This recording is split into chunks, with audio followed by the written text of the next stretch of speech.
పాపం ఆడపడచు. అది విశాలపురం అనే ఒక అందమైన గ్రామం. ఆ గ్రామంలో రాఘవయ్య వసుంధర దంపతులు ఉండేవాళ్ళు. వాళ్ళకి 2 పిల్లలు, అర్జున్, లక్ష్మి. లక్ష్మికి పెళ్ళయింది. కాని కొన్ని కారణాల వల్ల తను మళ్ళీ పుట్టింటికి వచ్చింది. తల్లిదండ్రులు కూడా తిరిగి వెళ్ళమని చెప్పలేదు. ఇక దాని గురించి మాట్లాడితే లక్ష్మి వాళ్ల మీద కోపం తెచ్చుకునేది. కొన్ని రోజులు గడిచాయి. అర్జున్కి అనన్య అనే అమ్మాయితో పెళ్లి జరుగుతుంది. అనన్య వచ్చిన కొత్తల్లో అందరితో కలిసి చాలా ప్రేమగా మాట్లాడేది.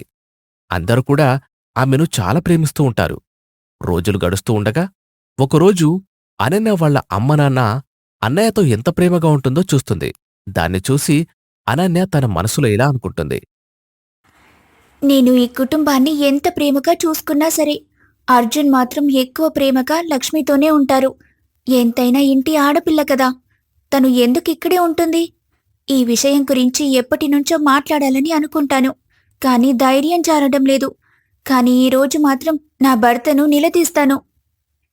కొంత సమయం తర్వాత తన భర్త గదిలోకి వచ్చినప్పుడు అనన్య అతనితో ఇలా మాట్లాడుతుంది. ఏవండి, నేనొకటి అడుగుతాను మిమ్మల్ని, మీరు మాత్రం సూటిగా సమాధానం చెబుతారా? అందుకతను సమాధానం చెప్తాను అని అనడంతో ఆమె తన చెల్లెలు ఎందుకు ఇక్కడే ఉంటుంది అన్న ప్రశ్నను అడుగుతుంది. కేం లేదు, వాళ్ళిద్దరి మధ్య చిన్న గొడవైంది. అప్పట్నుంచి తనిక్కడే ఉంటుంది. పెళ్ళైన సంవత్సరం తర్వాత ఇక్కడికొచ్చేసింది. ఇక వాళ్ళు కూడా తీసుకెళ్తామని అనడం లేదు. తను కూడా అక్కడికి వెళ్తాను అని అనడం లేదు. అసలు తను ఎందుకక్కడికి వెళ్ళనని అంటుందో మీరు తెలుసుకున్నారా? అందుకు అతను తెలుసుకునే ప్రయత్నం చేసినప్పటికీ ఉపయోగం లేదని, ఎవరూ సమాధానం చెప్పడం లేదని అంటాడు. ఆ మాట వినగానే అనన్య తన మనసులో ఇలా అనుకుంటుంది. అయితే ఖచ్చితంగా లక్ష్మి ఏదో తప్పు చేసుంటుంది.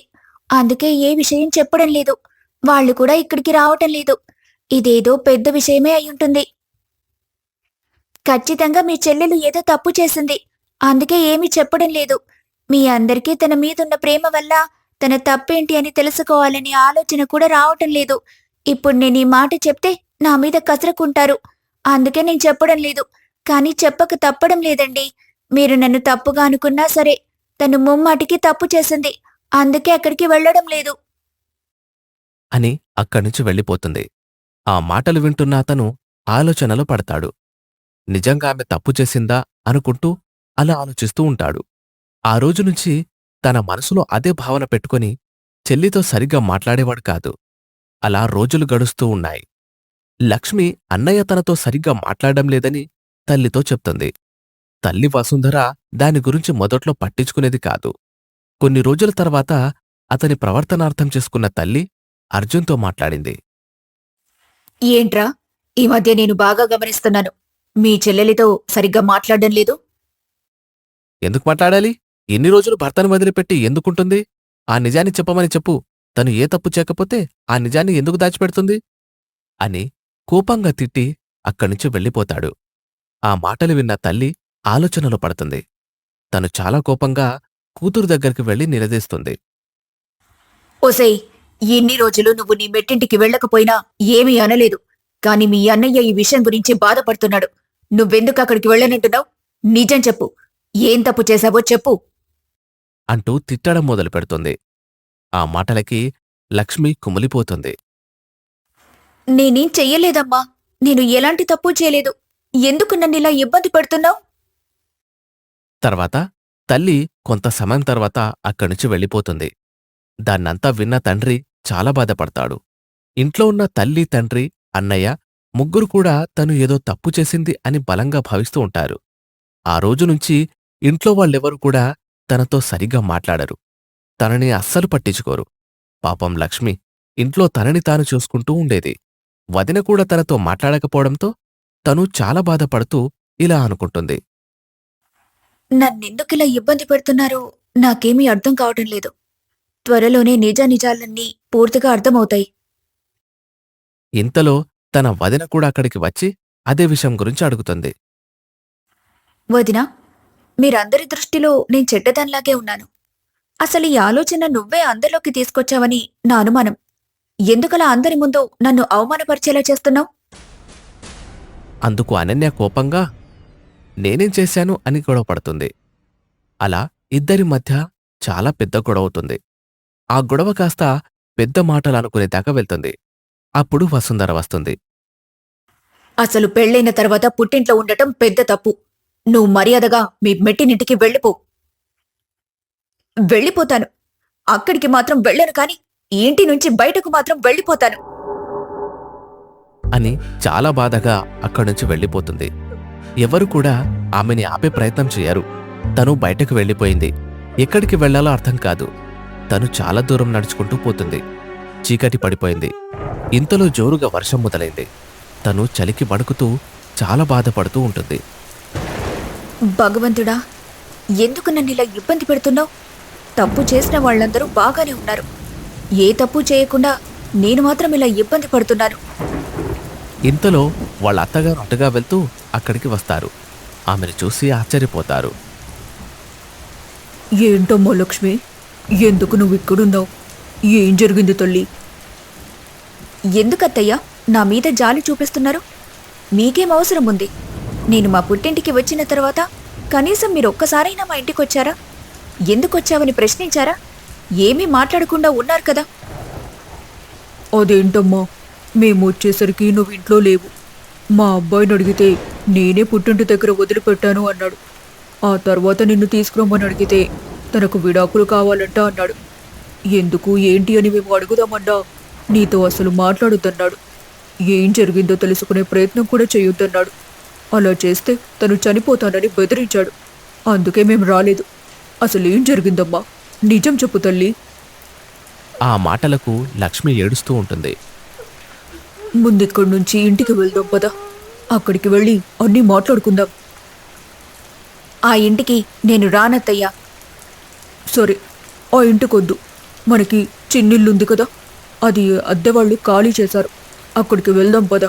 అక్కడ కూర్చొని అన్నీ వివరంగా మాట్లాడుకుందాం అని చెప్పడంతో తను సరే అని అత్తగారితో పాటు వెళ్తుంది. అక్కడ లక్ష్మి ఏడుస్తూ ఉండగా అత్తగారు ఆమెను ఓదారుస్తారు. ఏం జరిగిందో చెప్పమ్మా. నేను చెప్పలేనత్తయ్యా. త్వరలోనే నిజం అందరికీ తెలుస్తుంది. నువ్వు గనక నిజం చెప్పకపోతే నేను చచ్చినంత ఒట్టు అని గట్టిగా బలవంతం చేయడంతో తను ఏడుస్తూ జరిగింది చెప్తుంది. అత్తయ్య, మీరు మావయ్య ఊరికి వెళ్ళిన తర్వాత నేను మార్కెట్కి వెళ్తానని ఆయనతో చెప్పి వెళ్ళాను. నేను ఇంటికి వచ్చేసరికి ఇంటి తలుపులు వేసున్నాయి. నేను ఎంత కొట్టినా తలుపు తీయలేదు. బయట చూస్తే ఆడవాళ్ల చెప్పులున్నాయి. నాకెందుకో అనుమానం వచ్చి కిటికీలో నుంచి చూశాను. అప్పుడు మీ అబ్బాయి ఇంకో అమ్మాయితో మాట్లాడుతున్నాడు. చూడు కవిత, మనిద్దరికి పెళ్ళైన సంగతి మా ఇంట్లో చెప్పకుండానే నాకు పెళ్లి జరిగిపోయింది. ఏం చేయలేకపోయాను. కాని నేను నిన్ను వదిలిపెట్టను. మనం ఎప్పట్లాగే సంతోషంగా ఉంటాం. మనది రిజిస్టర్ మ్యారేజ్ అని తెలుసు కదా. నేను చచ్చినా నిన్ను వదిలిపెట్టను. నీ భార్యని ఏదో ఒక రకంగా అడ్డు తొలగించుకో. ఆ తర్వాత ఏం తెలియనట్టుగా మన ప్రేమ విషయం చెబుతాం. పెళ్ళైనట్టు ఎప్పుడే చెప్పొద్దు. అడ్డం తొలగించడం అంటే చంపేయమంటావా? లేదు లేదు, చంపేమని నేను అనడం లేదు. ఆమెకు ఏదో ఒక రకంగా ఎవరో ఒకరితో అక్రమ సంబంధం అడ్డకడితే అప్పుడు కథ మొదలవుతుంది. తనని వదిలించుకోవడానికి అవకాశం దొరుకుతుంది. ఆ మాటలు విన్న లక్ష్మికి చాలా బాధ వేసి అక్కడ్నుంచే పెద్దగా కేక వేసింది. అంతదాకా ఎందుకు? నేను మీకు అడ్డంగా ఉన్నాను కదా, నేనే వెళ్ళిపోతాను. దయచేసి నా క్యారెక్టర్ని తప్పుడు క్యారెక్టర్గా చేయొద్దు. నా పుట్టింటి వాళ్ళకి చెడ్డ పేరు తీసుకురాకండి. ఈ విషయం నేనెవరికీ చెప్పను. కావాలంటే మీకు విడాకులు ఇచ్చేస్తాను. అది కాదు లక్ష్మి, మనం కూర్చొని మాట్లాడుకుందాం అంటూ బయటకు వచ్చి తలుపులు తీస్తాడు. లక్ష్మి లోపలికి వస్తుంది. ఒక అమ్మాయి వయ్యుండి ఇంకో అమ్మాయి మీద అంత పెద్ద నింద ఎలా వేయమని చెప్తున్నావు? నన్ను చంపడానికి కూడా మీరు సిద్ధమవుతారు. నాకు ఎన్నో ఆశలున్నాయి. దయచేసి నన్ను చంపొద్దు. నేను మీ ఇద్దరి గురించి ఎవ్వరికీ చెప్పను. వెళ్ళిపోతాను, సరేనా? నువ్వు చెప్పకపోవడమే మంచిది. ఎవరికైనా చెప్పినా మాకు ఇబ్బంది ఏమీ లేదు. కాకపోతే ఇప్పుడే చెప్పొద్దు. కొంచెం టైం తీసుకొని చెప్పు. మేమిద్దరం పెళ్లి చేసుకున్న సంగతి మా స్నేహితులకి మాత్రమే తెలుసు. ఇళ్లలో తెలీదు. తెలిస్తే ఒప్పుకోరు కూడా. ఇదంతా ఉన్నప్పుడు మీరు నన్నెందుకు పెళ్లి చేసుకున్నారు? మీ ఇంట్లో వాళ్ళకి చెప్పొచ్చు కదా. చాలా ప్రయత్నం చేశాను, కాని వాళ్ళు ఒప్పుకోలేదు. నిజం చెప్పడానికి నాకు భయం వేసింది. అందుకే తప్పనిసరి పరిస్థితుల్లో నీ మెడలో తాళి కట్టాను. అని చెప్పడంతో లక్ష్మి అక్కడ్నుంచి వెళ్ళిపోయింది. అత్తయ్య, ఇంటికి వెళ్ళిన తర్వాత అందరూ నన్ను ఎన్నో ప్రశ్నలడిగారు. కానీ నేను దేనికి సమాధానం చెప్పలేదు. విడాకులు కావాలని ఆయన అడుగుతున్నాడు. ఇస్తానని చెప్పాను కానీ మనసు రావడం లేదు. ఇంట్లో చెప్తే వాళ్ళు బాధపడతారు. కానీ ఎంతకాలం దాచగలం చెప్పండి? మా వదిన వచ్చిన తర్వాత పరిస్థితి ఇంకా తారుమారయింది. ఆ మాటలు విని సీతమ్మ చాలా బాధపడుతుంది. వీడు ఎంత దుర్మార్గం చేశాడో తల్లి. అన్యాయంగా నీ గొంతు కోసాడు కదమ్మా. అసలిప్పుడు ఏం చేయాలో అర్థం కావటం లేదు. అత్తయ్య, వాళ్ళిద్దరికీ మళ్ళీ అందరి ముందు పెళ్లి చేయండి. జరిగిన విషయమంతా నేను మా ఇంట్లో చెప్పేస్తాను. నా కుటుంబం నాకు మరో పెళ్లి చేసినా నేను సిద్ధంగానే ఉన్నాను. అప్పుడు అందరి జీవితాలు బాగుపడతాయి కదా. అందుకు ఆమె సరే అని అంటుంది. ఆ తర్వాత ఇరు కుటుంబాలు కూర్చొని మాట్లాడుకుంటారు. చాలా పెద్ద గొడవలే అవుతాయి. కాని చివరికి కవితకి భద్రకి పెళ్లి చేయడానికి అందరూ ఒప్పుకుంటారు. పెళ్లి పూర్తవుతుంది. అప్పుడు అనన్య లక్ష్మి దగ్గరకు వస్తుంది. నన్ను క్షమించు లక్ష్మి. నిజానిజాలు తెలుసుకోకుండా నిన్ను చాలా బాధ పెట్టాను. నిన్ను తప్పుగా భావించాను. నన్ను క్షమించు ప్లీజ్. అంతేకాకుండా ఆమె అన్నయ్య తల్లి కూడా వచ్చి క్షమాపణ కోరుకుంటారు. మీరందరూ నన్ను నమ్మారు కదా, నాకంతే చాలు. నేను మీ ఇంటి అమ్మాయిని, తప్పు చేయను. అని అనడంతో వాళ్ళు చాలా సంతోషపడతారు. కొన్ని రోజులు గడిచిన తర్వాత అనన్య తన సొంత తమ్ముడితోనే లక్ష్మికి వివాహం జరిపిస్తుంది.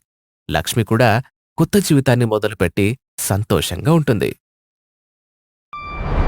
Ananya Tales